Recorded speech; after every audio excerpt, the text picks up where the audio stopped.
Hello students, Gurukul दर्पण 60 में आप सभी का स्वागत है। स्टूडेंट्स, आज हम साइंस के लेक्चर में आज का हमारा टॉपिक रहेगा disorder disease and syndrome. Disorder disease and syndrome.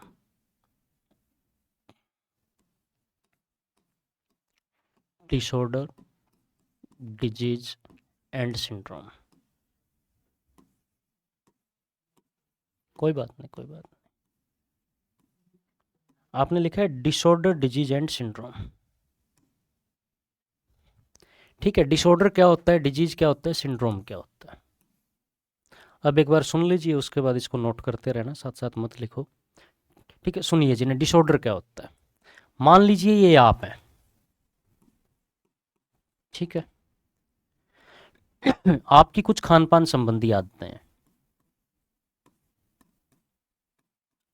जो भी आप खाते हो, ठीक है, फ्रूट वेजिटेबल खाना जो भी आपको पसंद है, समथिंग एल्स। आप किसी एनवायरनमेंट में भी रहते हैं, आपकी कुछ खान पान संबंधी आदतें हैं, आप किसी एनवायरनमेंट में भी रहते हैं, और आपकी अपनी थॉट भी है, आपकी अपनी सोच। ठीक है, हर इंसान की सोच समझ अलग अलग होती है, आपकी भी अपनी सोच समझ है। इन तीनों में से कुछ भी चेंज हो जाए, इन तीनों में से किसी में भी कोई बदलाव आ जाए, कोई भी बदलाव आ जाए, अचानक से आपका खान पान बदल दिया जाए, एकदम आपका एनवायरनमेंट चेंज हो जाए, आपकी थॉट बदल जाए, कुछ किसी में भी चेंज आ जाए, तो ये चेंज आने से इंसान के शरीर के जो हार्मोन्स हैं, वो हार्मोन्स अनकंट्रोल्ड हो जाते हैं, अनियंत्रित हो जाते हैं। और उन हार्मोन्स के अनियंत्रित होने से हमारा जो माइंड है, ठीक है, हमारा जो मन है, हमारा जो दिमाग है, उसके ऊपर कुछ इल इफेक्ट पड़ते हैं, उसके ऊपर कुछ दुष्प्रभाव पड़ते हैं। उन दुष्प्रभाव को हम क्या बोल लेंगे, उनको बोल लेंगे जी डिसऑर्डर।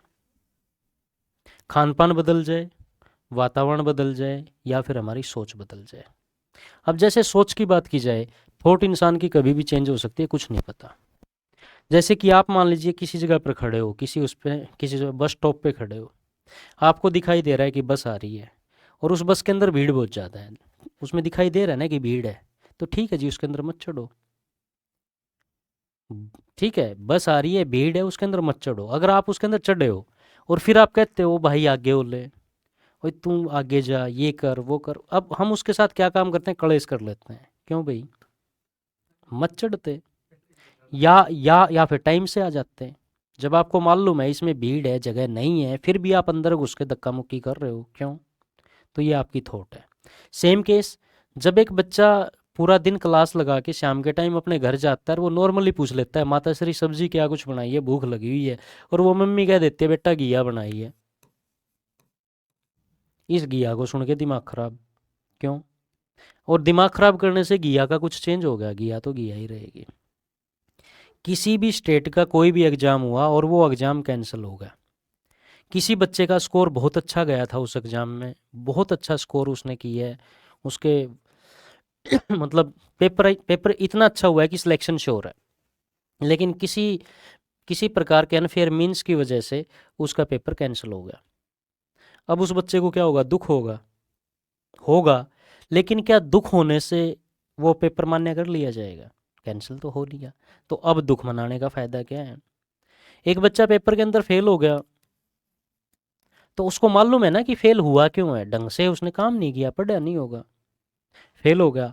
तो जब वो पढ़ा नहीं और वो फेल हो गया, तो फेल होने के बाद रोटी छोड़ दी, 2 दिन 3 दिन खाना नहीं खा रहा है, इसका कोई बेनिफिट है? कोई बेनिफिट नहीं है। तो ये आपकी क्या है, ये आपकी सोच होती है। मतलब इस प्रकार की थॉट हमारी नहीं होनी चाहिए।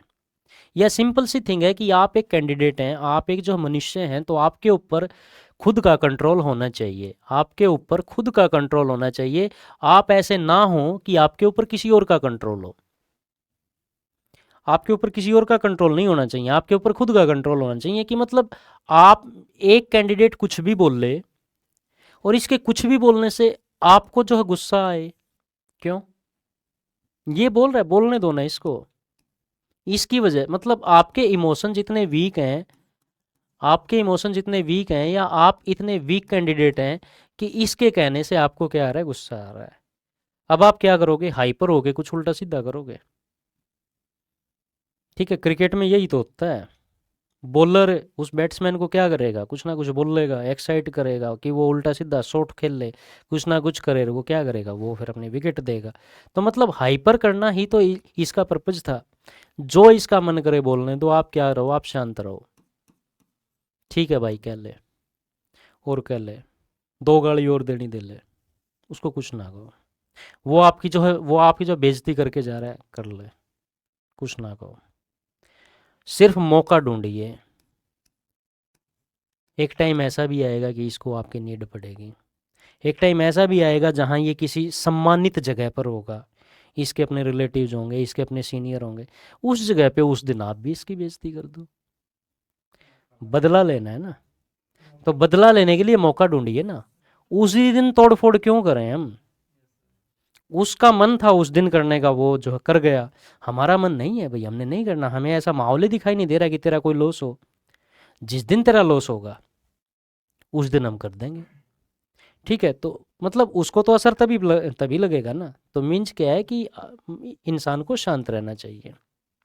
अगर मैं साइंस के अकॉर्डिंग बात करूं, तो अगर किसी के कुछ कहने से किसी इंसान को गुस्सा आ रहा है, तो वो दो ही काम करेगा। या तो इस गुस्से का क्या करेगा, प्रदर्शन करेगा, या फिर उसका वश नहीं चलेगा तो वो क्या काम करेगा, इस गुस्से को मन ही मन में पी जाएगा। जो आदमी प्रदर्शन ज़्यादा करेगा, उस इंसान के अंदर थायराइड क्या होता है, बढ़ जाता है। और जो जो उस गुस्से को मन ही मन में पी जाता है, उसके अंदर थायराइड कम हो जाता है। ठीक है, थायराइड बीमारी सुनी हुई है, केवल उन्हीं लोगों को होती है जिन इंसानों को क्या आता है, गुस्सा ज़्यादा आता है। क्या करेगा वो, या तो करेगा प्रदर्शन, तोड़ दिया फोड़ दिया, मारपीट कर ली, झगड़ा कर लिया। या फिर वो क्या करेगा, बस नहीं चलेगा तो मन ही मन पी जाएगा। जो मन ही मन पी जाता है उसके अंदर थायराइड कम हो जाएगा। और जो कैंडिडेट प्रदर्शन एकदम से कर देता है उसके अंदर थायराइड बढ़ जाएगा। ठीक है, तो ये ऐसी बीमारी थी। आपने कुछ कैंडिडेट ऐसे देखे होंगे जिनकी किसी भी बात में 1% भी मजा नहीं होता, हंसने लायक नहीं होती कि कोई भी बात। लेकिन वो क्या करता है, खुद अपनी बात बोल के खुद जोर जोर से ना हंसना शुरू कर देता है। खुद बात बोल लेगा, खुद ही हंसना शुरू कर देगा। ठीक है, उसकी शक्ल देख के बाकी लोग हंस लेते हैं, क्योंकि उसने खुद हंसना शुरू कर दिया। तो उसको कौन सा विकार है, उसको है सिजोफ्रेनिया। उसको कौन सा विकार है, उसको है सिजोफ्रेनिया। एक ऐसी सोच कि भाई लोगों का ध्यान मेरी तरफ रहे। ऐसे ऐसे कैंडिडेट देखे होंगे, फ्रेंड सर्कल में भी होते हैं। एक आध मित्र ऐसा मिल जाता है जिसकी सोच ऐसी होती है कि इस सर्कल में कुछ काम हो तो मेरे से पूछ के हो, कुछ भी गतिविधि करनी है मेरे को मालूम होनी चाहिए। या जब 5-7 इकट्ठे बैठे हैं तो उसकी सोच ये होती है कि सभी का ध्यान उसी पर हो। वो एक मिड पॉइंट है, सेंटर जो पॉइंट है कि सभी का ध्यान उस पर रहे। या आप ये कह लीजिए कि जब आप न क्लास में बैठते हो, मान लीजिए 40 बच्चे बैठे हैं जी क्लास में। एक बच्चे ने देखा कि भाई मेरी तरफ तो कोई देख ही नहीं रहा, तो वो क्या क्या करे, पेन गिरा दे, कॉपी गिरा दे, सबका ध्यान जाएगा। एक आध की आदत होती है लेट आने की। वो क्यों होती है, एक तो चलो बस बस की वजह से लेट हो गए, वो तो एक अलग बात है। एक आध की आदत ऐसी होती है कि भाई सभी का ध्यान मुझ पे जाना चाहिए, सभी का, या किसी एक विशेष का, जिसका भी। अब अगर मैं पहले ही आगे बैठ जाऊंगा तो कौन ध्यान देगा। जब पूरी क्लास लगी हुई है, टीचर पढ़ा रहा है, तब नॉक करके मे आई कम इन सर, तो सभी देखेंगे कि हाँ वो आ गया। तो जो लोग ऐसा करते हैं उनमें कौन सा विकार होता है, उनमें होता है सिजोफ्रेनिया। ठीक है, तो ये आपके पास क्या होता है, ये आपके पास ना डिसऑर्डर होता है। मतलब डिसऑर्डर एक ऐसी चीज होती है जिसका किसी प्रकार से ट्रीटमेंट नहीं हो सकता, जिसका मेडिकल ट्रीटमेंट नहीं है। उसका ट्रीटमेंट सिर्फ क्या है, अपनी सोच बदलो, वातावरण बदलो, खान पान बदलो। विकार कहते हैं जी, विकार। सोच बदलो, वातावरण बदलो, और अपना खान पान बदलो। इनके अंदर चेंज करके आप डिसऑर्डर ठीक कर सकते हो। आप मेडिसिन लेके ठीक नहीं कर सकते। किसी को अगर माइग्रेन है तो वो कभी ठीक नहीं हो सकता, जितनी मर्जी दवाइयाँ खा ले। वो ठीक केवल कब होगा, इन तीन में बदलाव करने की कोशिश करें। माइग्रेन, माइग्रेन होता है हेडेक, स्टार्टिंग होगी यहाँ से, उसके बाद इतना जो है सीवर पेन होता है, मतलब बहुत ज़्यादा पेन होता है, जो टैबलेट ली तो थोड़े बहुत देर के लिए असर रहेगा, उसके बाद दोबारा हो जाएगा। ऐसा मन करेगा कि दीवारों के अंदर ने सिर मार ले। ठीक है, उल्टियाँ वगैरह। हाँ, तो वो एनवायरमेंटल केस है। उसकी सोच बदलो, उसका वातावरण बदलने की कोशिश करो, ये चेंज करने की कोशिश करो। अब मान लीजिए आप में से कोई भी कैंडिडेट कहीं से भी बिलोंग करता है, गांव से बिलोंग करता है, उस गांव वाले कैंडिडेट की पोस्टिंग हो जाती है, सिलेक्शन हो जाती है, और उसकी पोस्टिंग चंडीगढ़ हो जाती है। वो गांव का कैंडिडेट जो देसी भाषा बोलता है, जो देसी बोलता है, उसको बेचारे को ना तो हिंदी ढंग से आती, ना ना ही उसको उसको जो इंग्लिश आती, अपनी क्षेत्रीय भाषा में बात करता है, वो कैंडिडेट जब चंडीगढ़ सेलेक्ट हो जाता है, तो 6 महीने बाद जब वो घर वापस आता है, तो उसकी भी लैंग्वेज बदली हुई है। उसकी भी लैंग्वेज बदली हुई है। क्यों बदली? क्योंकि उसका वातावरण बदल गया। और उसकी लैंग्वेज इतनी बदल गई कि घर आने के बाद भी वो उसी टोन में बात कर रहा है। तो उस इंसान को किसी न किसी प्रकार के विकार होने की पॉसिबिलिटी है। उसको कोई ना कोई विकार होने की पॉसिबिलिटी है, क्योंकि उसने अपना वातावरण बदल लिया है। तो सोच, वातावरण या खान पान, इनमें से कोई भी चीज़ चेंज हो जाए। किसी की अगर 4 बजे की चाय पीने की आदत है ना, 4 बजे चाय की आदत है, हर भारतीय घर में लगभग ऐसा देखा जाता है, 3:30 4 बजे के आसपास चाय बनती है। अक्सर कुछ बुजुर्ग तो ऐसे हो जाते हैं जो ये नहीं कहते कि 4 बज गए, वो तो कहते ही हैं कि चाय का टाइम हो गया। ठीक है, तो इस टाइम उनको ऑब्वियस सी बात है, पता नहीं उबासी आना शुरू हो जाएगा, थकान होनी शुरू हो जाएगी, वो चाय का टाइम हो गया। तो ये क्या है आपके पास? ये आपके पास डिसऑर्डर है। ठीक है, तो इस तरह की चीज़ें आपके पास होती है जी, डिसऑर्डर। आप सभी का ध्यान इस साइड है, बोर्ड इस साइड है, पढ़ा मैं जो है इस साइड रहा हूँ। कोई अगर गेट खोल रहा है तो खोलने दो ना, लेकिन एकदम से ध्यान क्या होगा? उसकी तरफ जाएगा, उसकी तरफ जाएगा।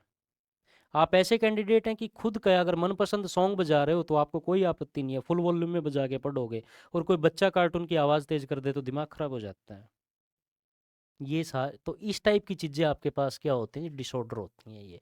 खान पान, वातावरण और सोच बदलने से जो भी चेंज आएगा, ठीक है, मतलब जो आपके हार्मोन अनियंत्रित होंगे, उसकी वजह से दिमाग पर असर पड़ता है, उसको हम डिसऑर्डर बोलते हैं।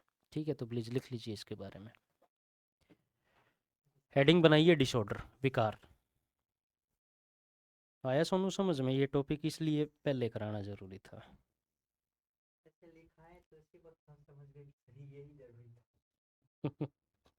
डिसऑर्डर लिखिए प्लीज। खान पान, वातावरण और सोच बदलने से। इंग्लिश मीडियम स्टूडेंट्स मत लिखो भाई, जब बोलूँ तब लिख लियो। खान पान, वातावरण और सोच बदलने से। खान पान, वातावरण और सोच बदलने से हार्मोन्स अनियंत्रित होते हैं।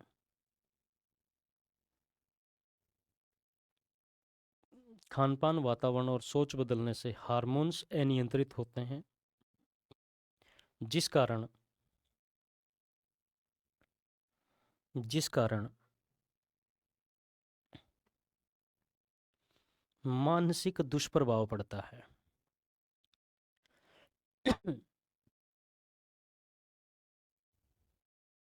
हार्मोन्स अनियंत्रित होते हैं, जिस कारण मानसिक दुष्प्रभाव पड़ता है, इसे विकार कहते हैं। खानपान, वातावरण और सोच बदलने से हार्मोन्स अनियंत्रित होते हैं, जिस कारण मानसिक दुष्प्रभाव पड़ता है, जिसे विकार कहते हैं। Change in feeding environment and thought change in feeding environment and thought chaos hormonal imbalance hormonal imbalance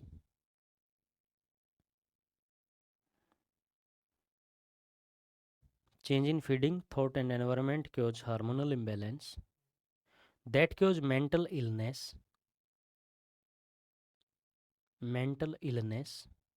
known as disorder।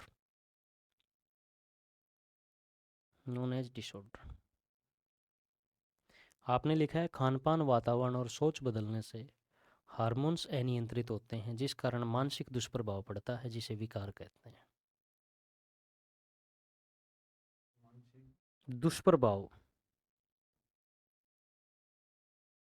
Biology में सर कई ऐसे टर्म आ जाते हैं कि जिसको समझना सर बहुत मुश्किल हो जाता है मेरे लिए। सर जैसे कि अभी सोच बदलो कि ऐसी टर्म आती ही नहीं। सही बात सही बात ये तो दिक्कत है। देखो सुनो मेरी बात, क्या होता है बायोलॉजी में ऐसी टर्म्स आ जाती हैं जो पढ़ने में या याद करने में प्रॉब्लम होती है। नहीं सर वो सिर्फ हमारी थॉट या हमारा या फिर हमारी प्रैक्टिस। जिस दिन बच्चा पैदा होता है उस बच्चे को कुछ नहीं पता। किसी ने उसको सिखाया था बेटा वन। जब हम पहली बार सीखने के लिए बैठे थे कुछ भी, किसी ने हमें बोला ऐसे लिखा और बोला वन, ऐसे लिखा और बोला टू, उस दिन हमें ये वन और टू भी बोलने नहीं आते थे। आज हम प्रॉपर बोल लेते हैं। एक टाइम था जिस टाइम हमें ए आ नहीं आते थे, पूरा साल बीत गया हमें ए आ नहीं आए, आज आते हैं। एक टाइम था जब हमें ए बी सी डी बोलनी नहीं आती थी, आज आती है, क्योंकि हमने इस चीज़ की प्रैक्टिस की। तो सेम केस बायोलॉजिकल टर्म्स इसलिए मुश्किल हैं क्योंकि आज तक हमने प्रैक्टिस नहीं की। लेकिन सर दिक्कत ये है ना जैसे A1 2 3 तो पढ़ ली, अगर कोई अंक दे करके पूछे इसमें वन कौन है उससे सिखाया जाए दिक्कत है सर। जैसे अभी कई बार आ जाता है मोल्ट माल्टोज, स्टार्च आ जाता है, कार्बोहाइड्रेट आ जाता है सर, हार्मोन आ जाता है। इसको एक्चुअल में फील करना चाहते हैं, देखना चाहते हैं कि ये क्या होता है, लेकिन किसी को पता हाँ नहीं तो क्या ये वही क्या बात होता है ये। वही बात हुई ना कि वो प्रैक्टिस। इसलिए सर जैसे कि अगर मैं आपको बताऊं, जैसे मैंने आपको स्टार्च बताया था, चावल लिए, चावल को बॉयल किया, बॉयल करके वो उसका पानी हमने निकाल दिया। जब पानी निकाल दिया तो जो वो मतलब ना वाइट लेयर उस पानी में है, वो आपके पास क्या है, स्टार्च है। वो आपके पास स्टार्च है। तो ये स्टार्च एक ऐसी चीज़ थी जिसको जिसे हम आपको बता सकते हैं। अब ये कहो कि चकुंदर से माल्टोज निकाल लो, तो वो नॉर्मल लाइफ में नहीं निकल सकता, उसके लिए आपको लैब में जाना पड़ेगा।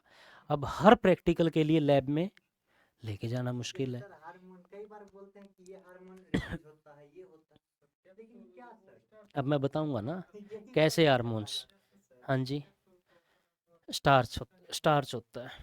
ठीक है, अब इसको मैं समझाऊंगा इसमें क्या होता है। ठीक है जी, ध्यान दीजिए उसके बाद। कोई बात नहीं।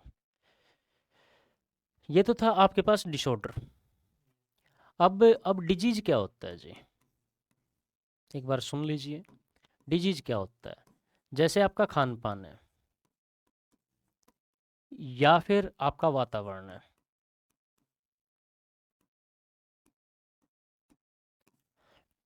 खान पान और वातावरण अगर दूषित हो जाए, भोजन अगर दूषित हो जाए या फिर वातावरण अगर हो जाए दूषित, तो इसकी वजह से जो भी साइड इफेक्ट आएगा उसको क्या बोल देंगे, उसको डिजीज बोल देंगे, उसको बोल देंगे रोग। चेंज हुआ था तो उसकी वजह से क्या था, विकार। खान पान और वातावरण में कोई भी चेंज आ जाए तो उसको हम विकार बोल लेंगे, उसको हम विकार बोल लेंगे। ठीक है, और अगर हो जाए दूषित तो उसकी वजह से क्या होगा, उसकी वजह से हो जाएगा रोग। ठीक है, तो प्लीज़ एक लाइन लिख लीजिए। खा खान पान और वातावरण। हाँ जी, खान पान और वातावरण के दूषित होने से, खान पान और वातावरण के दूषित होने से जो भी दुष्प्रभाव पड़ता है उसे उसे रोग कहते हैं। खान पान और वातावरण दूषित होने से जो भी दुष्प्रभाव पड़ता है उसे रोग कहते हैं। खान पान और वातावरण दूषित होने से जो भी दुष्प्रभाव पड़ता है उसे रोग कहते हैं।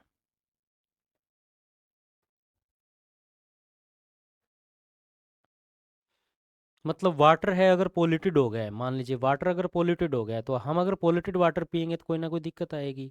हम पोल्यूटेड एयर में सांस लेंगे कोई ना कोई दिक्कत आएगी। सॉइल पोल्यूटेड है तो कोई ना कोई दिक्कत क्रिएट करेगी।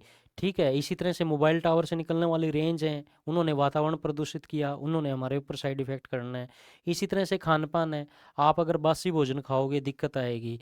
आप आप एक ऐसा जो है समोसा खा रहे हो जो मतलब 2 दिन पहले तैयार किया गया है, उसने क्या करना है, दिक्कत करनी है। आप एक ऐसी चाय पी रहे हो जो 1-2 घंटे पहले बनाई गई है, उसको 2-3 बार बॉयल कर चुके हो, उससे क्या होगा, दिक्कत आएगी। ठीक है, तो मीन्स इस टाइप से दिक्कतें इसमें रहती हैं।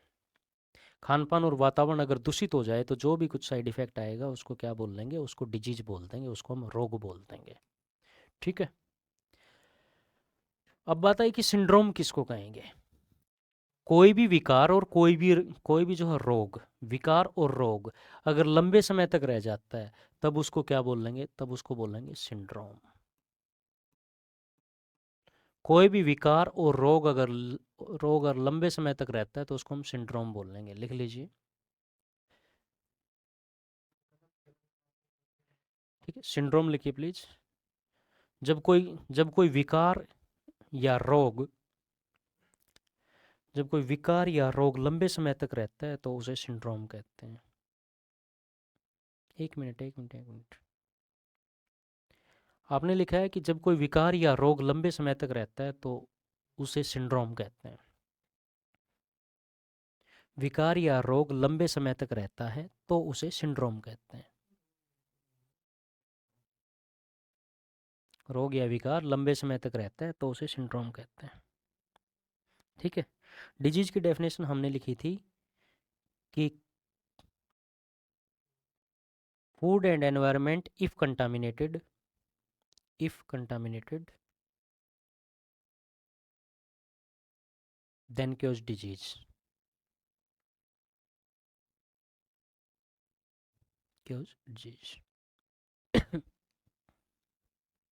ठीक है जी, इसमें लिखी सिंड्रोम में डिजीज और सिंड्रोम,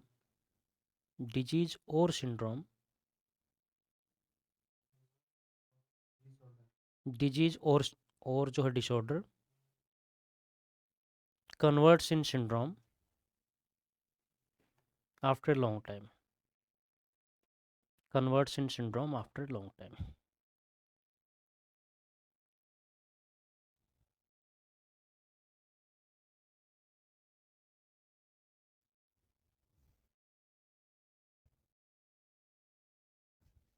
अच्छा, यूपी पुलिस एग्जाम 6 मंथ में दोबारा कराना है, दिया था किसी ने, मतलब आप में से भी दिया था क्या? अच्छा, वैसे काफ़ी बच्चों ने दिया था, कोई बात नहीं।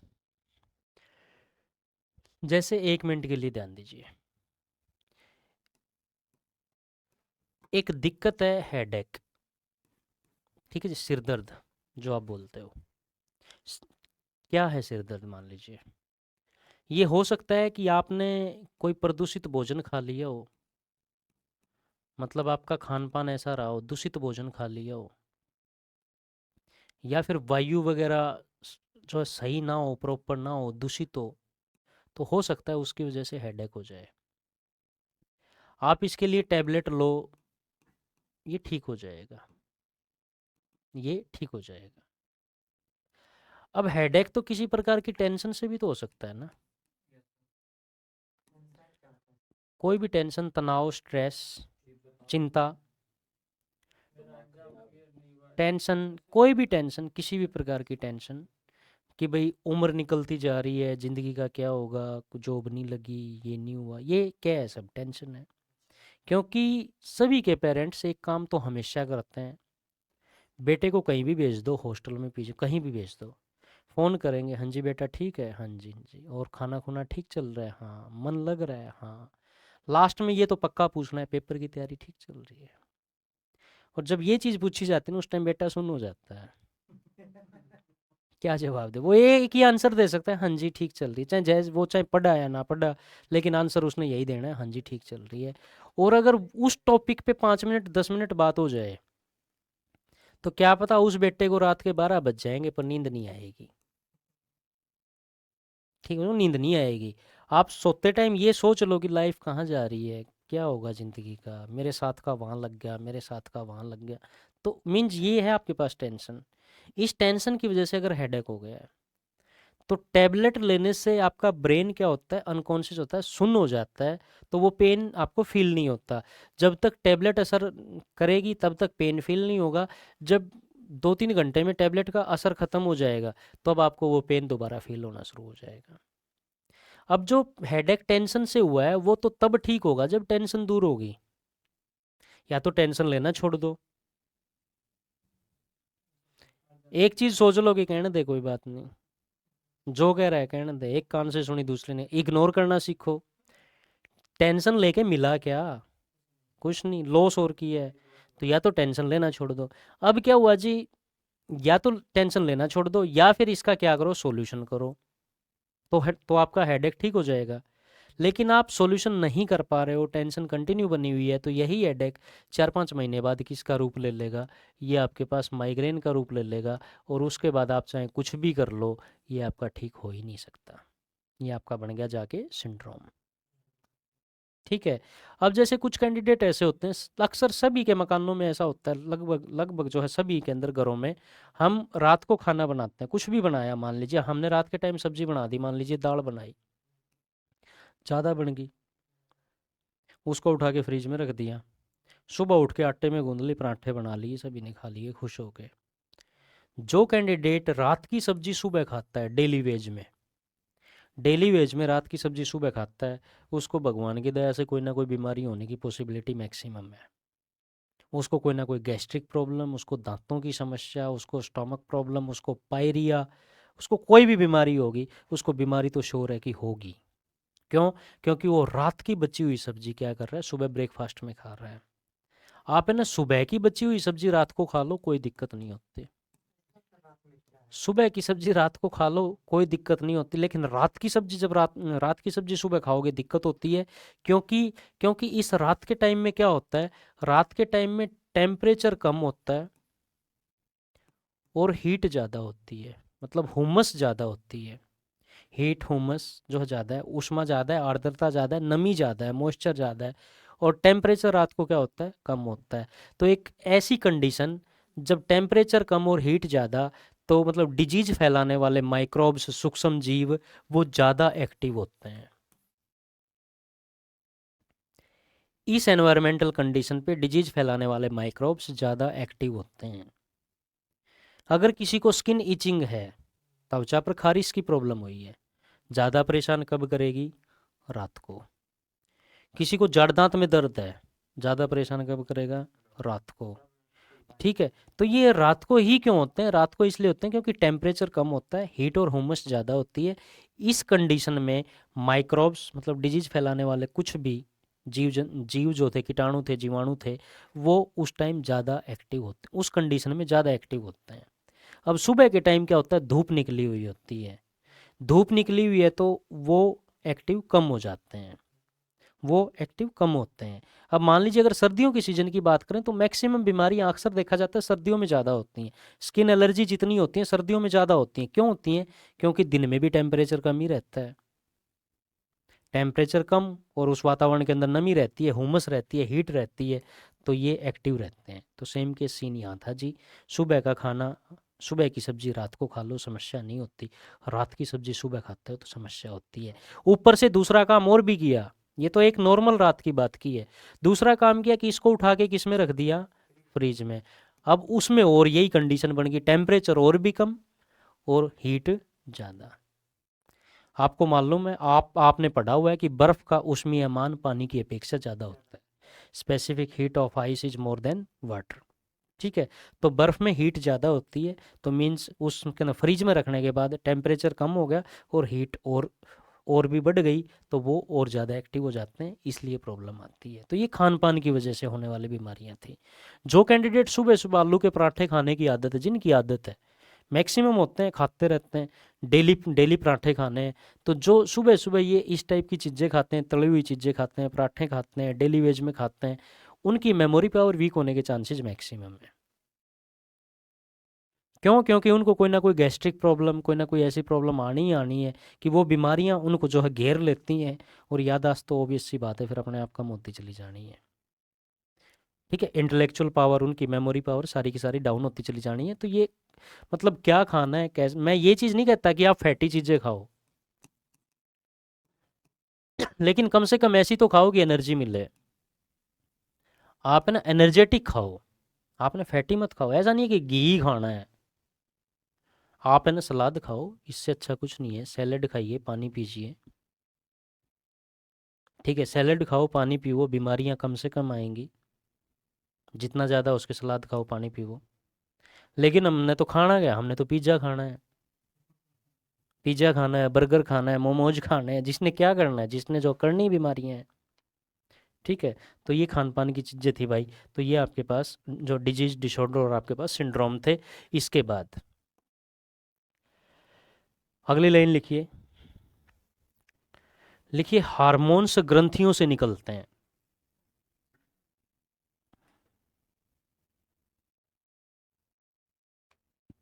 हार्मोन्स ग्रंथियों से निकलते हैं, ध्यान देना आप जो ऊपर मैं लिख रहा हूँ ये वर्ड, हार्मोन्स ग्रंथियों से निकलते हैं। इंग्लिश में इसको बोलते हैं hormones are secreted from glands.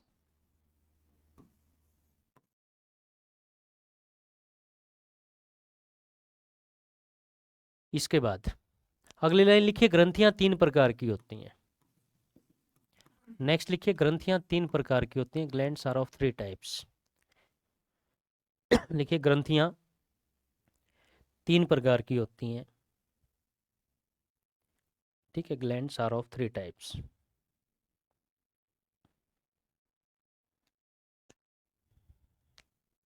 अब ध्यान दीजिए अपने, ग्रंथियां क्या होती हैं, कौन कौन से तीन टाइप हैं, एक बार सुन लीजिए, देख लीजिए, ठीक है। हमारे शरीर के ऐसे ऑर्गन, ठीक है, हमारे शरीर के ऐसे अंग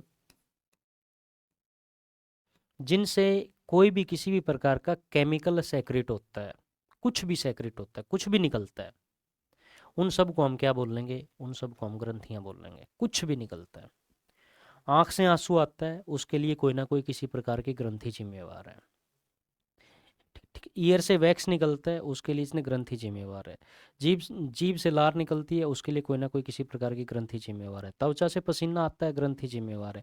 कोई भी केमिकल निकलता है, कोई ना कोई उसके लिए ग्रंथि है, ठीक है। तो कुछ ग्रंथियां ऐसी हैं जिनसे वो केमिकल निकलता है और वो केमिकल शरीर से बाहर आ जाता है। आँख से आंसू आएंगे, बाहर आ जाएंगे, लार आएगी, बाहर आ जाएगी, वैक्स आएगा, बाहर आ जाएगा, ठीक है। जो है इससे त्वचा से पसीना आएगा, बाहर आ जाएगा। तो कुछ ग्रंथियां ऐसी हैं जिनसे वो केमिकल बाहर निकल जाता है, मतलब वो चीज़ें बाहर आ जाती हैं। उन ग्रंथियों को बोला जाता है बाह्य स्रावी। उनको बोलते हैं बाह्य स्रावी ग्रंथियां, ठीक है। कुछ ग्रंथियां ऐसी हैं जिनसे वो केमिकल बाहर निकल जाता है, वो आपके पास है बाह्य स्रावी। इनको इंग्लिश में बोलते हैं एक्जोक्राइन ग्लैंड्स। Exocrine glands. कुछ ग्रंथियां ऐसी हैं जिनसे वो केमिकल निकलता तो है लेकिन अंदर ही रह जाता है।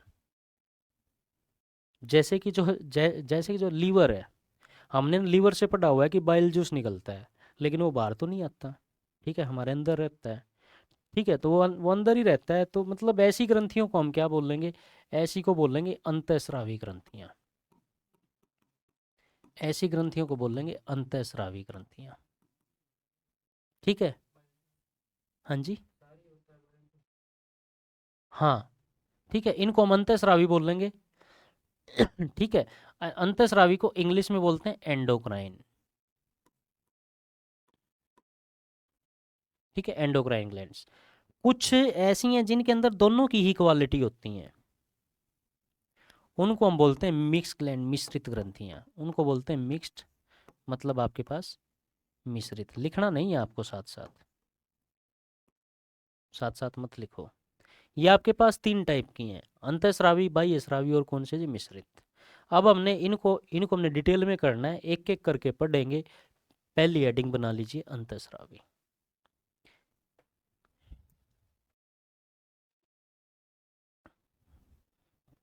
पहला टाइप लिखिए अंतःस्रावी ग्रंथियां।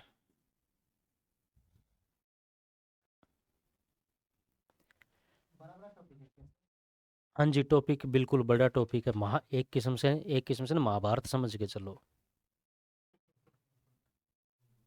एक्चुअल जो बात है वो ये है, जिस पेपर में यूं मान लो कि अगर साइंस के अगर 25 क्वेश्चन आने हो ना, तो 4-5 तो इसमें से मिल जाएंगे। एक आध क्वेश्चन तो मिलना मिलना श्योर है। ये ऐसा टॉपिक है, ये ऐसा टॉपिक है कि इसमें से एक आध क्वेश्चन तो हमेशा ही बने, चाहे पेपर में 5 आओ क्वेश्चन, लेकिन इसमें से एक आध आएगा ही आएगा, आना ही आना है, फिक्स। ठीक है, तो अब ध्यान दीजिए, मिश्रित ग्रंथियाँ, ये आपके पास 3 टाइप की थी, अंतःस्रावी, बाह्यस्रावी, मिश्रित। पहली हेडिंग हमने बनाई है अंतःस्रावी। अब ये क्या क्या कुछ होती हैं, ध्यान दो, सुनो। ठीक है, सुनो पहले, ये क्या होती हैं जी। अब जैसे कि बाह्यस्रावी की मैं बात करूं, मान लीजिए त्वचा से आता है पसीना, तो इस साइड से पसीना आता है। ठीक है, इस लेयर से पसीना आता है, इस लेयर पे पसीना नहीं आएगा। ध्यान देना, पसीना यहाँ आता है। जहाँ पर पोर्स होते हैं, रोम छिद्र होते हैं, इस लेयर पर, इस लेयर पर पोर्स होते हैं, इस लेयर पर ना रोम छिद्र होते हैं, जिसके अंदर ना हेयर ग्रो करते हैं। जब इस साइड आप हाथ फिराओगे तो इस साइड क्या चीज़ फील होगी, फ्रिक्शन फील होगा। इस साइड फ्रिक्शन महसूस होगा, घर्षण महसूस होगा। इस साइड स्मूथनेस होती है, इस साइड कंपैरेटिवली क्या फ्रिक्शन होता है। सेम केस जब कहते हैं कि जीभ से लार निकलते हैं, तो जीभ के ऊपर हाथ फिराओगे तो कांटे से महसूस होंगे। तो ये आपके पास बाह्यस्रावी ग्रंथियां थी, त्वचा है, जीभ है, बाह्यस्रावी थी। तो हम कह देते हैं कि बाह्यस्रावी ग्रंथियों के अंदर नलिका होती है। जो आपके पास फ्रिक्शन महसूस होता है ना, इसको क्या बोल दिया, इसको नलिका बोल दिया, मतलब इसको डक्ट बोल दिया, कि बाह्यस्रावी ग्रंथियों के अंदर नलिका होती है। लेकिन जो आपकी अंतःस्रावी ग्रंथियां होती हैं, उनके ऊपर फ्रिक्शन नहीं होता, वो आपकी स्मूथ होती हैं। तो कह देते हैं कि अंतःस्रावी ग्रंथियां नलिका विहीन होती हैं। नलिका विहीन, नलिका विहीन का मतलब होता है डक्टलेस। ये कैसी होती हैं, ये आपके पास डक्टलेस होती हैं, ये आपके पास नलिका विहीन होती हैं। ठीक है, डक्टलेस होती हैं। डक्टलेस का मतलब है स्मूथ होती हैं, नलिका विहीन होती हैं। दूसरा केस, अंतःस्रावी ग्रंथियों से केवल हार्मोन्स निकलते हैं। अंतःस्रावी से केवल हार्मोन्स निकलते हैं, बाह्यस्रावी से एंजाइम निकलते हैं। ठीक है, बाह्यस्रावी ग्रंथियों से एंजाइम निकलते हैं, अंतःस्रावी से हार्मोन निकलते हैं। तो अब हमने हेडिंग कौन सी बनाई है, अंतःस्रावी। ठीक है, इसमें लिखिए प्लीज, आप वाला मैं बताऊंगा इस साइड पसीना क्यों आता है, एक बार इसको लिखिए। अंतःस्रावी में लिखिए, इन ग्रंथियों से केवल हार्मोन निकलते हैं, इट सेक्रेट हार्मोन्स ओनली।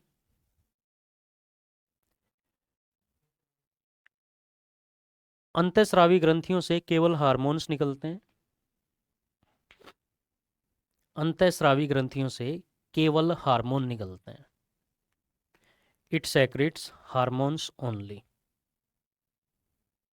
अगली लाइन लिखिए, ये नलिका विहीन होती हैं, they are ductless, they are ductless, ये नलिका विहीन होती हैं, दे आर डक्टलेस, ये नलिका विहीन होती हैं।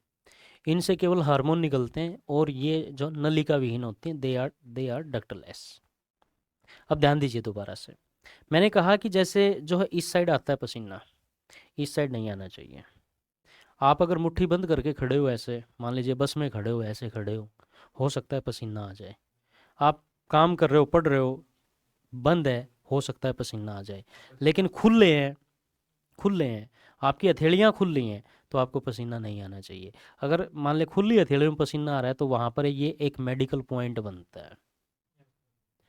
आर्मी वगैरह में या बेल्ट वाली जॉब में जाते हो, हथेलियाँ या फिर पंजे अगर पसीजते हैं, तो डॉक्टर क्या करता है, अनफिट घोषित करके बाहर निकाल देता है। ठीक है, किसी बेल्ट वाली जॉब के लिए जाते हो, तो हथेलियों में पसीना नहीं आना चाहिए। जिस कैंडिडेट की हथेलियों में, खुली हथेलियों में पसीना आता है, ऐसे हैं फिर भी पसीना आ रहा है, इसका मतलब वो कैंडिडेट भविष्य में चल के दमा का पेशेंट बनेगा। अस्थमा, सांस की बीमारी जिसको बोलते हैं, वो कैंडिडेट भविष्य में चल के अस्थमा का पेशेंट, मैक्सिमम चांस है कि वो अस्थमा का पेशेंट बनेगा। ठीक है, तो आप में से अगर किसी को काम करोगे यार, वो भी अच्छी बात है, तब तो आएगा, तब तो आएगा। वो आपको नहीं आया, वो उस कस्सी और वो जो थे ना, वो भी थोड़ा सा जो मॉइस्चर गेन कर लेते हैं, मतलब एनवायरनमेंट से मॉइस्चर गेन कर लेते हैं, इस वजह से आ जाता है। लेकिन खुले हाथ हैं तो नहीं आना चाहिए। काफ़ी लोग ऐसे होते हैं जिनको खुले हाथों में भी आता है, तो दिक्कत है। कुछ एक कैंडिडेट जैसे चप्पल पहनते हैं, कु- कुछ देर बाद जब वो चप्पल निकालें, चप्पल भी उनके पसीजी हुई मिलेंगी, तो मतलब उनके ना पंजे में भी पसीना आता है। पसीना आता है तो मान के चलो कि उनको भविष्य में चल के, ठीक है, दमा होना, अस्थमा होना है, सांस की दिक्कत उनको आनी है।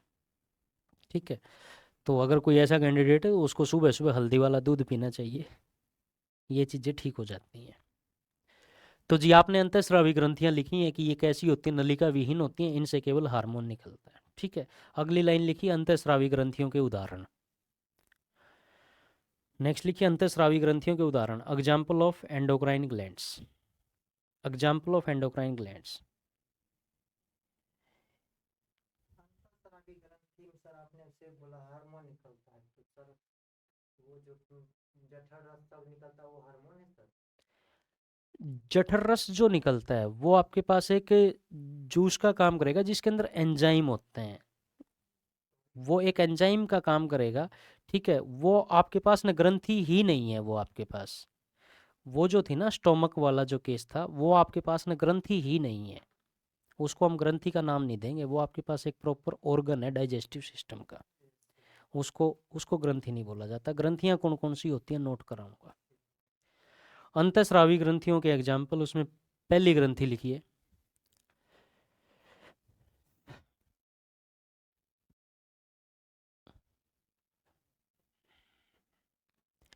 पहले लिखिए एड्रिनल ग्रंथि। मैं जो लिख देता हूँ उसके बाद आप लिख लेना। अंतःस्रावी ग्रंथियों के एग्जाम्पल, पहली लिखिए एड्रिनल ग्रंथि। क्या हो गया? सर बहुत पूछता है मिनरल ग्रंथि से। एड्रिनल।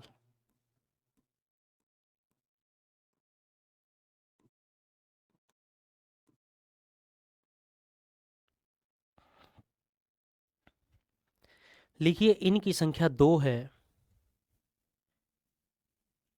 इनकी संख्या दो है। They are two in number, two in number and present on kidney, two in number and present on kidney. इनकी संख्या दो है और ये किडनी पर पाई जाती हैं, किडनी पर? किडनी पर पाई जाती हैं, किडनी में नहीं, किडनी पर। संख्या दो है और ये किडनी पर पाई जाती हैं।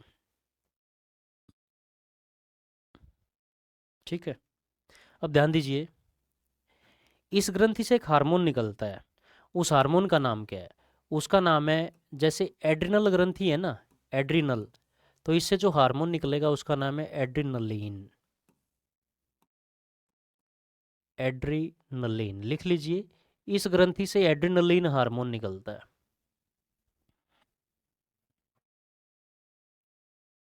इस ग्रंथि से एड्रिनलिन हार्मोन निकलता है।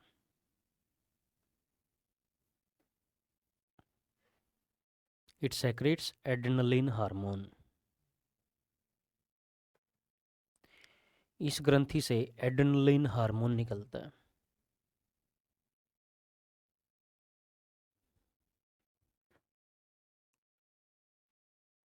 यह हार्मोन चिंता होने के बाद निकलता है। यह हार्मोन चिंता होने के बाद निकलता है। It secrets after tension.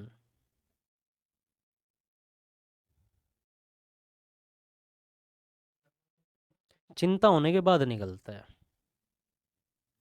अब ध्यान दीजिए दोबारा से, पहले तो इंसान को टेंशन होगी, कोई ना कोई स्ट्रेस होगी, चिंता होगी।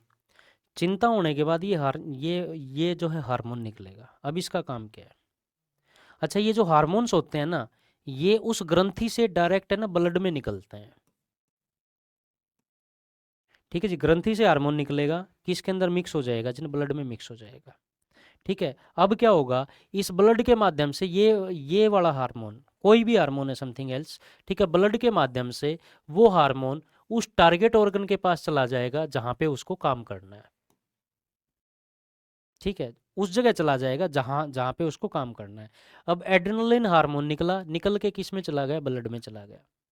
ठीक है, ब्लड के थ्रू ये कहाँ पे चला जाएगा? दिमाग में चला जाएगा। जब ये दिमाग में जाएगा तो ये क्या काम करेगा? ये उस टेंशन के सॉल्यूशन के लिए तरह तरह के विचार उत्पन्न करेगा। इसका काम है टेंशन के सॉल्यूशन के लिए विचार उत्पन्न करना, थॉट्स उत्पन्न करना। ठीक है, उस चिंता का क्या काम करना? निवारण करने के लिए विचार पैदा करेगा। अब मान लीजिए किसी को टेंशन हो गई, टेंशन किसी को हो गई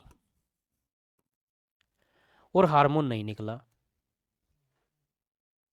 टेंशन तो होगी लेकिन हार्मोन नहीं निकला, तो टेंशन का हमें सॉल्यूशन नहीं मिलेगा, हमारे दिमाग में कोई किसी प्रकार के आइडिया नहीं आएंगे कि ये कर लो वो कर लो, कुछ नहीं आएगा। तो जब कोई आइडिया ही नहीं आएगा तो उस टेंशन में आदमी क्या होगा, मर जाएगा। तो इस हार्मोन को एक नाम दे दिया डू और डाई हार्मोन, इसको बोल दिया डू और डाई हार्मोन। हिंदी में बोल देते हैं जी करो या मरो हार्मोन, करो या मरो हार्मोन। लिखना नहीं है, सुनते रहो। और ये हार्मोन निकलेगा, उस टेंशन से फाइट करेगा, और अगर ये नहीं निकलेगा तो वो आदमी इस धरती से चला जाएगा, उड़ जाएगा। मतलब इसको बोल दिया फ्लू और फाइट हार्मोन। ठीक है, लड़ो या उड़ो हार्मोन। ठीक है, लड़ो या उड़ो हार्मोन। ठीक है, लड़ो या उड़ो हार्मोन।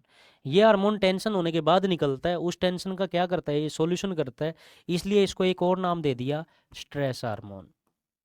टेंशन, स्ट्रेस, तनाव एक ही चीज़ होती है, तो इसको बोल दिया स्ट्रेस हार्मोन। स्ट्रेस का मतलब होता है तनाव।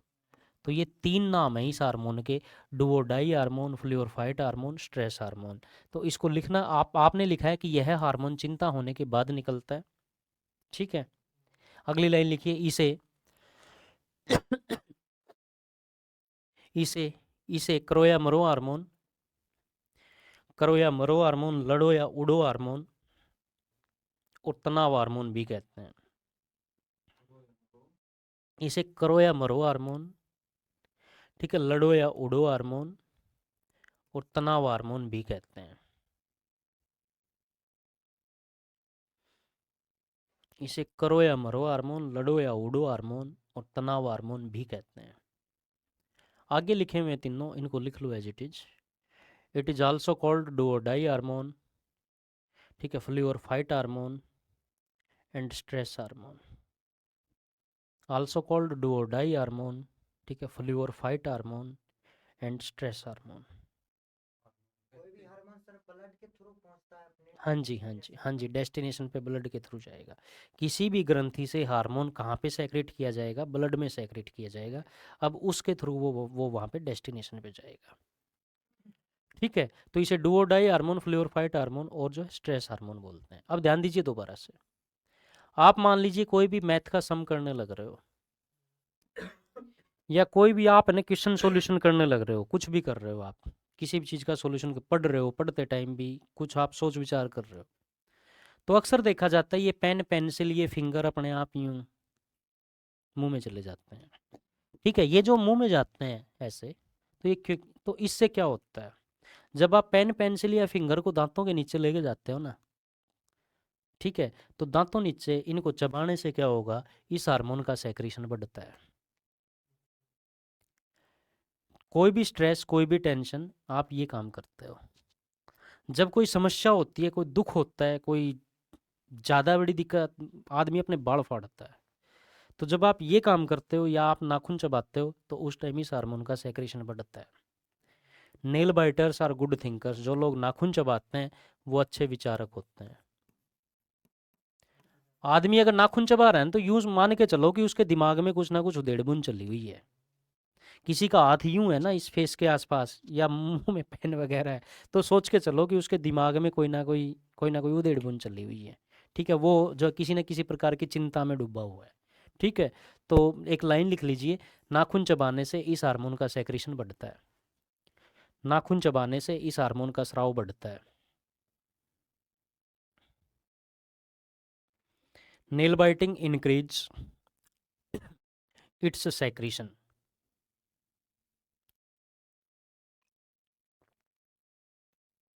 Nail biting increase its secretion. नाखून चबाने से इस हार्मोन का स्राव बढ़ता है। Nail biting increase its secretion. कई बार सर चिंता में सर पे हाथ रखता है। इस हार्मोन का सेक्रेशन, इस हार्मोन का स्राव बढ़ता है। स्राव, ये ऐसे लिखा जाएगा, नाखून चबाने से इस हार्मोन का स्राव बढ़ता है। हाँ, तो मैंने दो ही तो बातें बोल ली हैं, या तो ये पेन पेंसिल नाखून, या फिर आप अपने बाल पकड़ते हो, सिर पकड़ते हो, तो यहाँ पे भी ऐसा करो या यहाँ पे ऐसा करो, इससे क्या होगा, इस हार्मोन का सेक्रेशन बढ़ेगा। ऐसे बैठ जाओ, बात हुए फेस के आसपास हाथ रखा हुआ है तो मतलब आप किसी प्रकार की चिंता में डूबे हुए हो, उलझन में डूबे हुए हो। आप अगर वैसे नॉर्मली अपने बालों में हाथ मार रहे हो, नॉर्मल बैठे हो, बालों में हाथ मार रहे हो, इसका मतलब आप क्लास में फिजिकली तो बैठे हो लेकिन मेंटली नहीं बैठे हो, मेंटली नहीं हो। बच्चा बालों में हाथ मार रहा है, इसका मतलब उसका माइंड क्लास से बाहर है।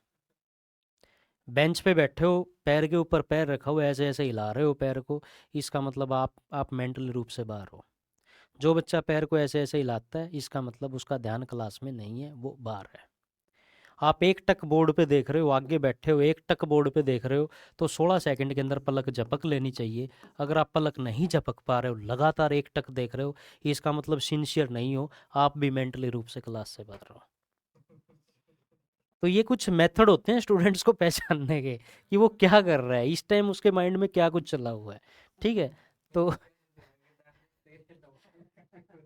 आप लगातार देखते रहोगे तो ध्यान ऑटोमेटिकली अपने आप दाएं बाएं चला जाएगा। इसलिए पलक न झपक लेनी चाहिए। ठीक है, ताकि वो आपकी कंसंट्रेशन प्रॉपर बने। आ गया समझ में? ठीक है, ठीक है, कोई बात नहीं। तो वो पलक झपक लेनी चाहिए, नहीं तो एक टक देखोगे तो माइंड ऑटोमेटिकली दाएं बाएं चला जाएगा। हो सकता है झपक लेते हो तो अच्छी बात है। तो ये हार्मोन था, इसका केस ये था जी। अब मान लीजिए किसी को दुख है, कोई चिंता है और हार्मोन नहीं निकला तो क्या होगा? अटैक भी हो सकता है।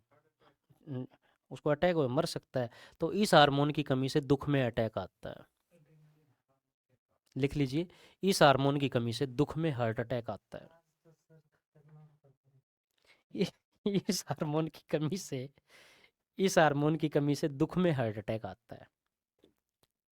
इट्स डेफिशिएंसी क्योज, हाँ जी हाँ जी, deficiency of this hormone causes या it's deficiency causes heart attack in sorrow, heart attack in सोरो, SORROW। इस हार्मोन की कमी से दुख में हार्ट अटैक आता है। इस हार्मोन की कमी से दुख में हार्ट अटैक आता है। अब ध्यान दीजिए दोबारा से, इस ग्रंथि से एक हार्मोन और भी निकलता है, एक हार्मोन और निकलता है, उसका नाम है एपिनेफ्रिन। बस इसी पर्पज से खड़ा हूं मैं, काफी चीजें, कोई बात नहीं। इससे एक हार्मोन निकलता है एपिनेफ्रिन। हाँ जी, इसी ग्रंथि से निकलेगा एपिनेफ्रिन। ये कब निकलेगा ध्यान दीजिए। मान लो एक बच्चा है, वो बच्चा जो है क्लास में आया हुआ है, बच्चा घर से तैयार होके स्कूल आया हुआ है या फिर कॉलेज आया हुआ है, और वो बच्चा ऐसा है कि वो कॉलेज में क्लास से कम लगाता है, फुकरापंथी आवारागर्दी ज़्यादा करता है, एन्जॉयमेंट में ज़्यादा रहता है। लेकिन घर से वो डेली तैयार होके स्कूल स्कूल कॉलेज कॉलेज के लिए आता है क्लास लगाने के लिए। एक दिन उसके पिताश्री ने भी इस साइड ही आना था, काम था उस साइड कुछ। पिता ने सोचा कि चल बेटे को साथ लेके चलियो या फिर चल उसके कॉलेज चल के कुछ पूछताछ कर लेते हैं। बेटा पहुंच गया, वो बापू श्री पहुंच गया कॉलेज। पिताश्री जब कॉलेज पहुंचते हैं तो वो जाके बेटे के पास फ़ोन करते हैं, हाँ जी बेटा कहाँ हो? पापा मैं यहीं हूँ, अंदर बैठा हूँ, क्लास लगा रहा हूँ। बेटा गुलछर्रे उड़ा रहा है, लेकिन वो कह रहा है कि मैं अंदर क्लास लगा रहा हूँ। ठीक है, तो ये तो मालूम ही होता है पिता को कि बेटा कौन सी क्लास में है, BA फर्स्ट BSc किस क्लास में है। तो वो पिताश्री क्या काम करते हैं, इन्फॉर्मेशन लेते लेते किसी से कि ये क्लास कहाँ पे लगी हुई है, ये है वो है, पहुँच जाते हैं क्लास के आके। फिर फ़ोन करते हैं, आजा बेटा मैं क्लास के बाहर हूँ, मैं तेरे गेट के बाहर खड़ा हूँ। अब बेटा गया, तो एकदम से उसको क्या होगा, उसकी हार्ट बीट बढ़ जाएगी। एकदम से क्या क्या होगा, उसकी धड़कन बढ़ जाएगी, हार्ट बीट बढ़ गई। हो सकता है उसको कंपन भी शुरू हो जाए, धड़कन बढ़ जाएगी, कंपन शुरू हो जाएगी। ठीक है, उसकी धड़कन बढ़ जाएगी और उसके अंदर कंपन शुरू हो जाएगी। तो ये चीजें इस हार्मोन के सेक्रेशन के कारण होती हैं। उस डर की सिचुएशन में ये वाला हार्मोन निकलता है, जिसके कारण धड़कन बढ़ जाती है और क्या होता है, कंपन बढ़ जाती है, और क्या होता है, घबराहट बढ़ जाती है। धड़कन, घबराहट और कंपन जो है बढ़ जाती हैं, तीनों ही चीज़ें जो है बढ़ जाती हैं। ठीक है, अब उसके बाद अब उसके बाद एक हार्मोन और निकलेगा, पहले तो निकलेगा ये जो इन चीज़ों को बढ़ा देगा। उसके कुछ टाइम के बाद एक हार्मोन और निकलेगा जिसका नाम है नोरएपिनेफ्रिन। नोरएपिनेफ्रिन, एक हार्मोन और निकलेगा नोरएपिनेफ्रिन। ये हार्मोन क्या काम करेगा, इन सारी चीज़ों का कंट्रोल करेगा। अब हाँ जी, इसी से निकलेगा। ये क्या करेगा, इन सारी चीज़ों का कंट्रोल कर देगा। मतलब क्या हुआ कि हार्ट बीट वगैरह ये सारी चीज़ें बढ़ गई। अब बढ़ तो गई, एक कैंडिडेट तो ऐसा जो कहते कोई बात नहीं, हो जाएगा सोल्यूशन, कोई बात नहीं, टेंशन ना ले, हो जाएगा। फंस तो लिया है। एक तो ये सोचता है कि हाँ हो जाएगा सोल्यूशन, और दूसरे के पसीने छूटे हुए हैं। तो मीन्स जो ये माइंड मेकअप कर गया, कोई बात नहीं, देखी जाएगी, इसका मतलब उसके अंदर ये वाला सेक्रेशन हो चुका है। और जिसमें सेक्रेशन नहीं हुआ है वो तो आधा पौना 1 घंटा या पूरा दिन उसकी तो उसकी तो घबराहट और कंपन दूर नहीं होनी। ठीक है, मतलब इसके बाद ये वाला हार्मोन निकलना होता है, और ये हार्मोन निकल जाएगा तो इन चीज़ों का कंट्रोल हो जाएगा। ये हार्मोन नहीं निकलेगा तो इनका कंट्रोल नहीं होगा। लेट निकलेंगे तो लेट कंट्रोल होगा। जैसे कि छोटी क्लासों में या आप अपने घर में किसी बच्चे को धमका दो, डांट मार दो किसी बात पे, तो उसके अंदर भी ये काम हो जाता है। बच्चा भी क्या करता है, कांपने लग जाता है। अब वो कितनी जल्दी कंट्रोल कर पाएगा वो बच्चा, जितनी जल्दी ये हार्मोन सेक्रेट होगा। सेक्रेट होगा तो वो कंट्रोल कर पाएगा, सेक्रेट जब होगा तब कंट्रोल कर लेगा, नहीं तो उसमें कंपन बनी रहेगी। ठीक है, तो प्लीज़ लिख लीजिए, इस ग्रंथि से एपिनेफ्रिन हार्मोन निकलता है। इस ग्रंथि से एपिनेफ्रिन हार्मोन निकलता है।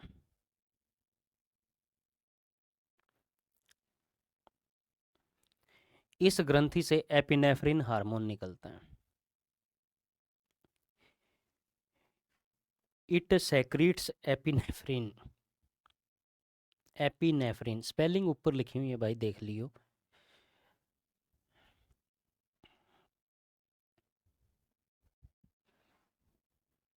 अगली लाइन लिखिए,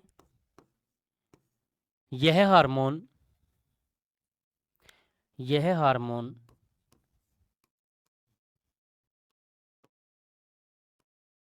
यह हार्मोन धड़कन यह हार्मोन धड़कन धड़कन घबराहट और कंपन को बढ़ाता है।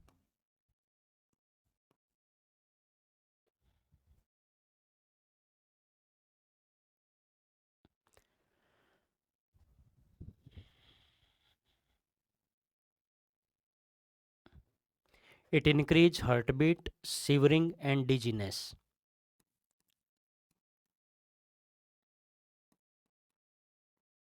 Heart beat, shivering and dizziness.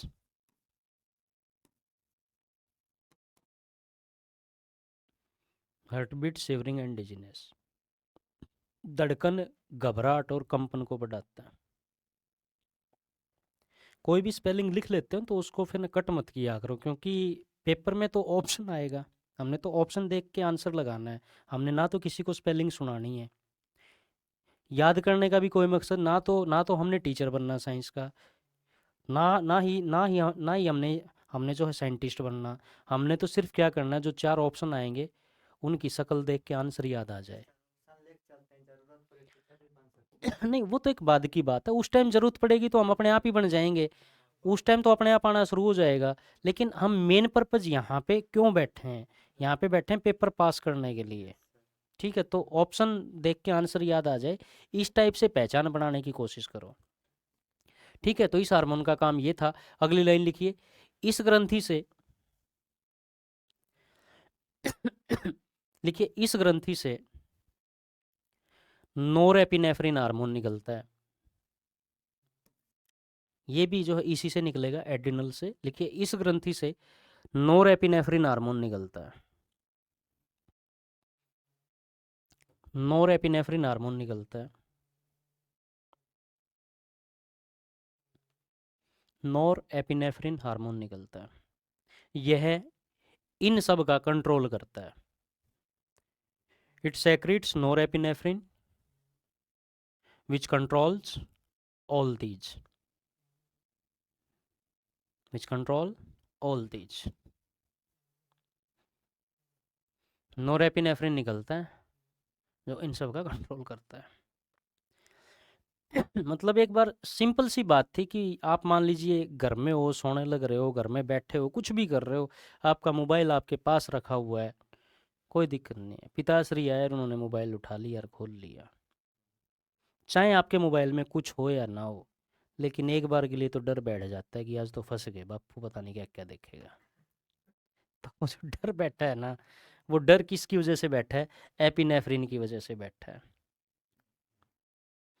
अब मन समझाना है, या तो यूं सोच लो देखी जाएगी जो होगा, या फिर अपने डरते रहो या फिर अपने डरते रहो।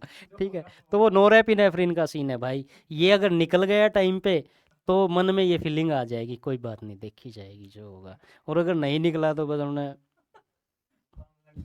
जो भी है वो देखे जाइए। पर्सन पूछता है भाई कौन सी ग्रंथि से कौन सा जो है हार्मोन निकलता है और उस हार्मोन का काम क्या है। ठीक है, ये चीज़ें पूछ ले, इनको कंट्रोल करने का काम किसका है, या फिर ये जो है हार्मोन किस ग्रंथि से निकलता है। ठीक है, इस टाइप की चीज़ें। हाँ, वो डर कोई भी हो सकता है, हर डर में यही काम होगा, कोई भी डर हो। आज हमने होमवर्क नहीं किया, ठीक है, होमवर्क नहीं किया और टीचर, कोई भी डर किसी भी टाइप का हो।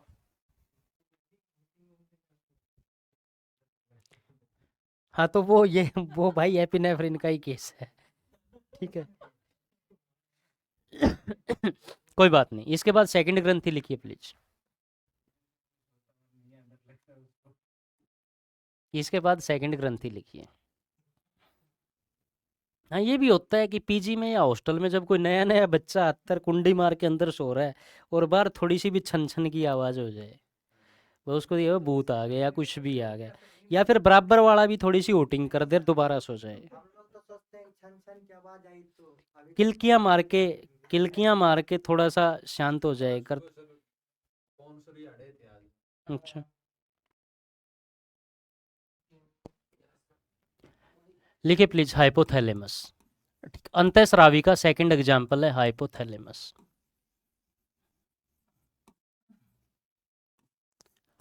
Hypothalamus.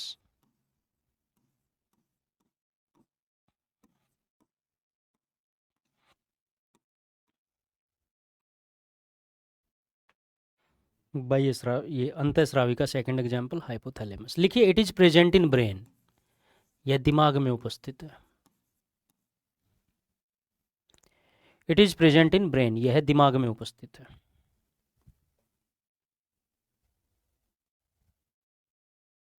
It is present in brain, यह दिमाग में उपस्थित है। ठीक है जी, अब ये क्या काम करती है ध्यान दीजिए। इससे एक केमिकल निकलेगा जिसका नाम है एसिटाइल कोलिन। Acetyl choline. ठीक है, मतलब आप इसको ऐसे लिख सकते हो, एसिटाइल कोलिन। एक और निकलेगा डोपामाइन, एक निकलेगा डोपामाइन।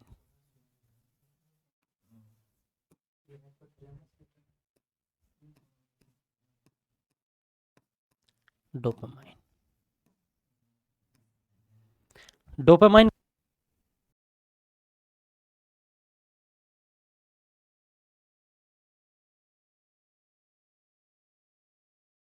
ये क्या काम करेगा? आपने लिखा है इस, आपने देखा इस ग्रंथि से एसिटाइल कोलिन और क्या होता है डोपामाइन निकलता है। ये क्या काम करेंगे? ये हमारे ब्रेन को एक्टिव करते हैं, ये हमारे ब्रेन को एक्टिव करते हैं। इनका काम ये है कि ये हमारे ब्रेन को क्या क्या काम है, सक्रिय कर देते हैं। अगर ये नहीं निकलेंगे तो ब्रेन प्रॉपर फंक्शन नहीं कर पाएगा। जैसे मान लीजिए घर के अंदर बच्चा पैदा हुआ, उस बच्चे का सबसे पहला काम क्या है? सबसे पहला काम उसका रोना है। बच्चे का सबसे पहला काम उसका रोना है। अगर नहीं रोया तो यही कहते हैं कि इस बच्चे को रुलाओ, थप्पड़ मारो, जो करना है इसका करो, लेकिन इस बच्चे को रुलाओ। ठीक है, रोने से क्या होगा? ठीक है, रोने से क्या होगा? ये दोनों के दोनों केमिकल निकलेंगे। जब बच्चा रोएगा तो ये वाले केमिकल निकलेंगे। केमिकल निकलेंगे तो उसका ब्रेन एक्टिव होगा, और अगर ये केमिकल नहीं निकले तो उसका ब्रेन एक्टिव नहीं हो पाएगा। जो बच्चा जन्म लेते ही रोना शुरू करती है, सोच लेना दिमाग ठीक काम कर रहा है। जन्म के बाद जितना ज़्यादा रोएगा, 6 महीने से कम एज का बच्चा जितना ज़्यादा रोएगा, दिमागी रूप से उतना ही तेज होगा। दिमागी रूप से उतना ही तेज होगा। जो बच्चा जन्म के बाद कम रोया, बुदम टाइप का है, खेलता रहता है, रोता ही नहीं है, सोच के चलना वो दिमागी रूप से वीक होगा। ठीक है, जैसा भी है। जबरदस्ती रुलाओ, कोई आपत्ति, अपना जो होना था हो लिया, भविष्य की चिंता करो। ठीक है, भविष्य की चिंता करो भाई। ठीक है, ठीक है। तो मीन्स क्या हुआ, ध्यान दीजिए दोबारा से, कि ये केमिकल निकलेंगे तो उसका ब्रेन एक्टिव होगा। अब आपको मालूम है कि जब कोई जो है एक्सपायर हो जाता है तो उसके न सगे संबंधी सारे रोते हैं, कोई एक आध अगर नहीं रोता तो यही कहते हैं कि इसको भी कह रो, रुलाओ इसको, कहीं ऐसा ना हो कि जिन्हें सदमे में चला जाए, इसको रुलाओ ताकि इसका ब्रेन फंक्शन करे। एक नॉर्मल लाइफ का भी सेम सीन है। एक एक नॉर्मल लाइफ का भी सेम सीन है कि आप अगर किसी बात पे हंसते हो तो आप कौन सी बात पे हंसते हो, आपको केवल प्रेजेंट की सिचुएशन याद है। मैंने कोई जोक सुनाया, शायरी सुनाई, कुछ ऐसा बोला, इंसान को हंसी आएगी। तो जब इंसान हंसता है ना, उस टाइम उसके आगे केवल क्या होता है, वर्तमान की स्थिति होती है, और कुछ याद नहीं है उसको, अगला पिछला कुछ याद नहीं है, बस उसको तो वो तो इस बात पे हंसा है, ये बात याद है बस। और जब इंसान जो है रोता है ना, उसको सारा पास्ट याद आता है। आज आज की बात याद नहीं आएगी, 6 महीने, साल, 2 साल पुरानी पुरानी बातें याद आएंगी। तो मेरा कहने का मतलब कि जब इंसान रोता है ना, उस टाइम उसका दिमाग ज़्यादा काम करता है। उस टाइम उसका दिमाग ज़्यादा काम, जब इंसान रोता है उस टाइम उसका दिमाग ज़्यादा काम करता है। ठीक है, तो वो क्यों काम करता है, क्योंकि ये वाले केमिकल का जो है सेक्रीशन होता है, जो क्या करता है, ब्रेन को एक्टिव करता है। ठीक है। अब जैसे कि मान लीजिए कोई भी एग्जाम है, उस एग्जाम से पहले क्या काम करो, खुशी मनाओ, खूब खुशी मनाओ, कहने की बातें होती हैं। उस एग्जाम से पहले आप यूं क्यों नहीं सोच लेते कि अगर पेपर पास नहीं हुआ तो ज़िंदगी का नाश हो जाएगा। वो जो थे पुराने ताने जो आपको दिए गए हैं, किसी ने भी दिए हैं, यार दोस्तों ने, घर वालों ने, वो ताने याद करो कि पिछली बार पेपर जब जब जो है डिस्क्वालीफाई हुआ था ना, लोगों ने क्या क्या कहा था। तो एक एक मोटिवेशन आएगा कि हाँ इस बार तो कुछ भी हो पेपर पास करना है। तो मतलब उस टाइम दिमाग ज़्यादा एक्टिव होता है। ठीक है, तो प्लीज़ इसमें लिखना कैसे कैसे है, लिखिए। उसको मैं लेक्चर के बाद समझाऊंगा। ठीक है, ठीक है, लिखिए प्लीज़। आपने लिखा है हाइपोथैलेमस, लिखिए। It it is present in brain, यह जो है दिमाग में उपस्थित है। अगली लाइन लिखिए, इससे एसिटाइल कोलिन और डोपामाइन, इससे एसिटाइल कोलिन और डोपामाइन रसायन निकलते हैं या हार्मोन निकलते हैं। इससे एसिटाइल कोलिन और डोपामाइन हार्मोन निकलते हैं।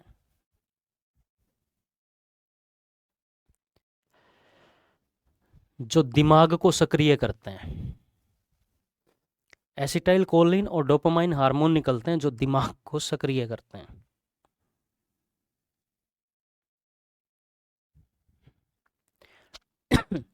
जो दिमाग को सक्रिय करते हैं।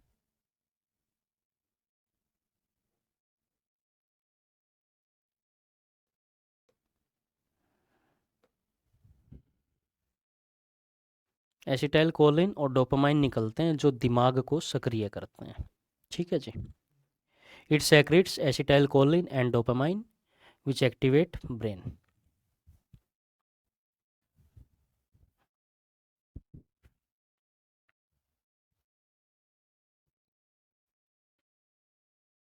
अंतःस्रावी का तीसरा एग्जाम्पल लिखिए, पीनियल ग्रंथि।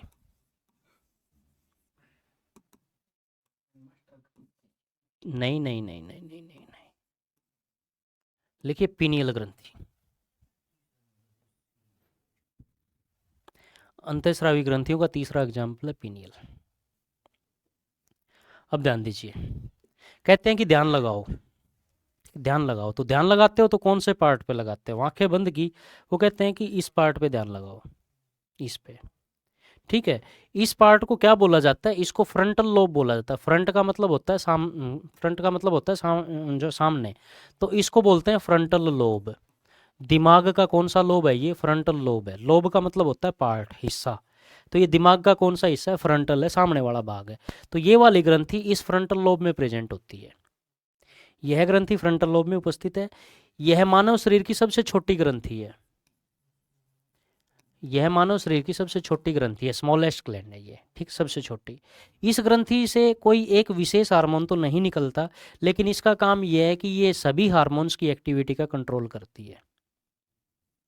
ये सभी ग्रंथियों का कंट्रोल करती है, सभी हार्मोन्स की एक्टिविटी का कंट्रोल करती है। ठीक है, एक बार लिख लीजिए। यह फ्रंटल लोब में उपस्थित है। यह दिमाग के फ्रंटल लोब में उपस्थित है। फ्रंटल लोब ऐसे ही लिख लेना भाई, इंग्लिश हिंदी सेम है ये। यह दिमाग के फ्रंटल लोब में उपस्थित है। It is present in frontal lobe of brain.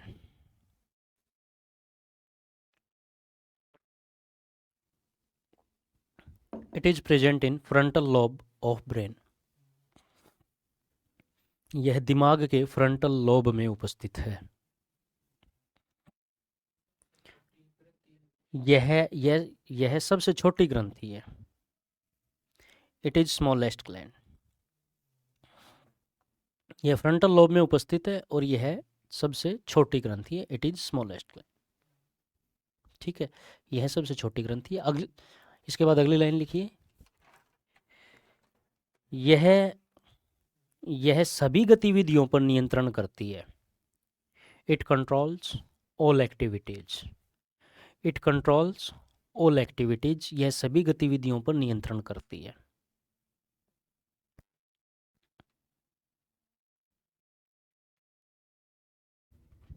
ठीक है, अब एक बार सुन लीजिए दोबारा से।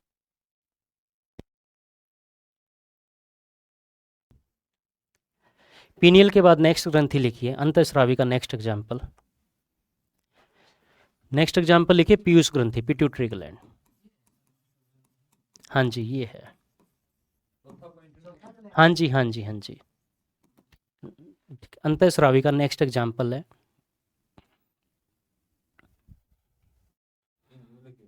पिट्यूटरी।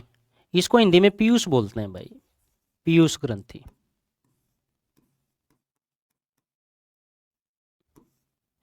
पिट्यूटरी भी लिखोगे तो ऐसे लिखी जाएगी।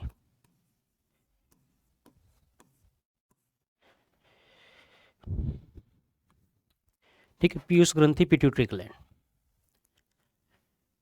इसे प्रधान ग्रंथि भी कहते हैं। It is known as master gland. It is known as master gland. इसे प्रधान ग्रंथि कहते हैं।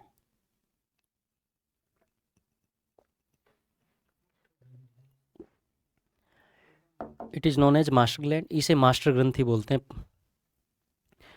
ठीक है, प्रधान ग्रंथि बोलते हैं।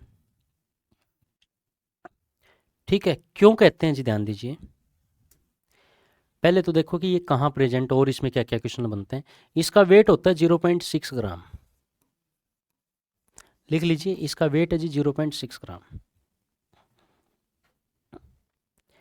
ये आपके पास ना कलरलेस होती है, इसका कोई कलर नहीं होता, कलरलेस है। या ये कह लीजिए कि ये वाइट है। ये क्या जी, कलरलेस है, मीन्स ये क्या है, वाइट है।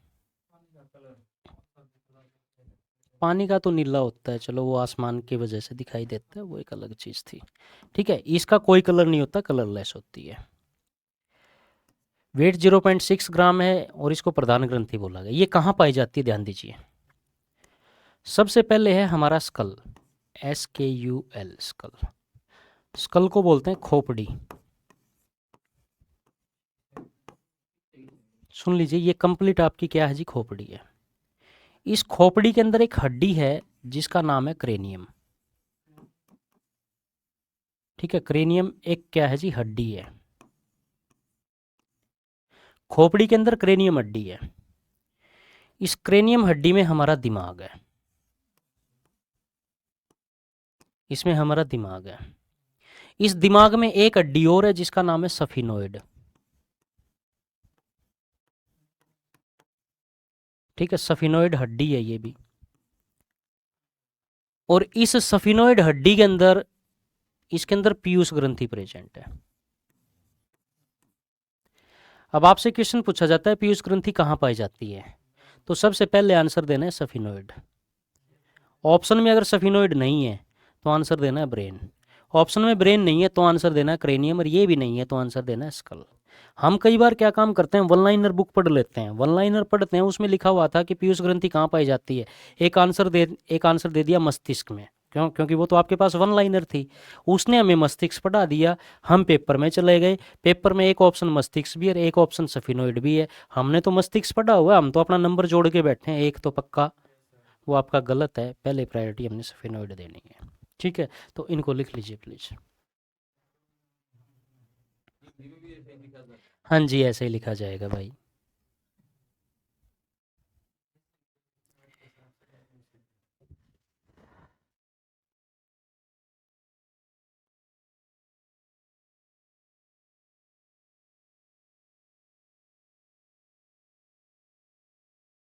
अब आपने ये लिखा है कि ये कहाँ पे प्रेजेंट है, कलर कैसा होता है और इसका वेट क्या है। अब इससे कौन कौन से हार्मोन निकलेंगे, या फिर इसको प्रधान ग्रंथि क्यों बोला गया है, क्योंकि ये भी लगभग सभी हार्मोन्स का कंट्रोल करती है। इससे खुद से भी काफ़ी हार्मोन निकलते हैं और ये भी बाकी हार्मोन्स के ऊपर जो है मतलब प्रभाव डालती है। तो इससे कौन कौन से हार्मोन निकलते हैं, लिख लीजिए प्लीज एक लाइन। पीयूष ग्रंथि से निकलने वाले हार्मोन्स, पीयूष ग्रंथि से निकलने वाले हार्मोन्स।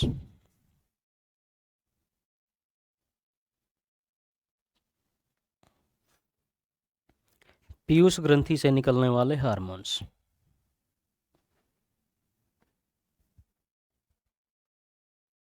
एक बार देख लीजिए भाई कौन कौन से हार्मोन निकलते हैं पीयूष ग्रंथि से, उसके बाद लिखते रहना। पीयूष से एक हार्मोन निकलता है जी, ध्यान दीजिए, एक हार्मोन निकलता है जीटीएच, लिखना नहीं है अभी, केवल देख लीजिए, सुनते रहो बस। जीटीएच की फुल फॉर्म आपके पास है गोनेडोट्रोपिन। पीयूष ग्रंथि से निकलने वाला पहला हार्मोन है ये, इसकी फुल फॉर्म है gonadotropin hormone. English Hindi same है ये, इसको यही बोला जाएगा। अक्सर आपके पास फुल फॉर्म पूछ ली जाती है। ये आपके पास ना ग्रुप ऑफ हार्मोन्स होता है, ये आपके पास है जी ग्रुप ऑफ हार्मोन्स, ये आपके पास होता है ग्रुप ऑफ हार्मोन्स। ठीक है जी।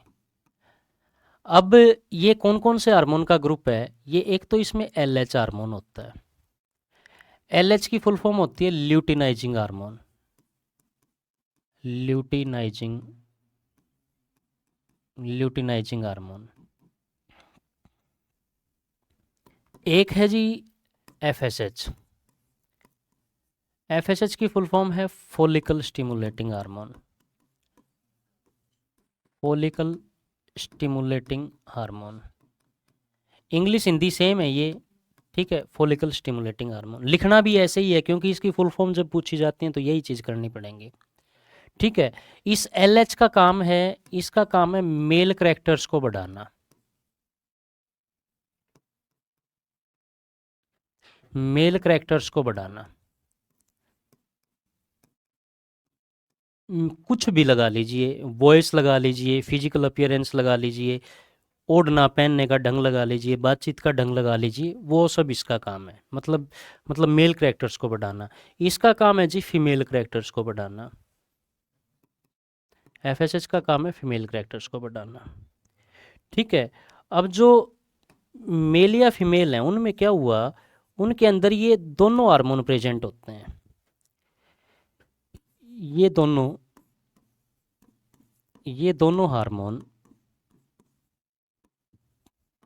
मेल और फीमेल दोनों में पाए जाते हैं, मेल व फीमेल दोनों में पाए जाते हैं, दोनों में पाए जाते हैं। ठीक है, ये हार्मोन मेल और फीमेल दोनों में पाए जाते हैं। सिर्फ कंडीशन क्या है, मेल के अंदर क्या चीज़ होनी चाहिए, मेल करैक्टर्स होने चाहिए। तो मेल के अंदर क्या हो गया, मेल के अंदर एलएच हार्मोन ज़्यादा पाया जाता है, एफएसएच कम पाया जाता है। फीमेल में क्या हो गया, फीमेल के अंदर एफएसएच ज़्यादा पाया जाता है, एलएच कम पाया जाता है। इन फीमेल्स एफएसएच ज़्यादा पाया जाता है और एलएच कम पाया जाता है। महिला को जॉब कोई बात नहीं, वो मैं आगे बताऊंगा, पहले एक बार इस चीज़ को नोट कीजिए।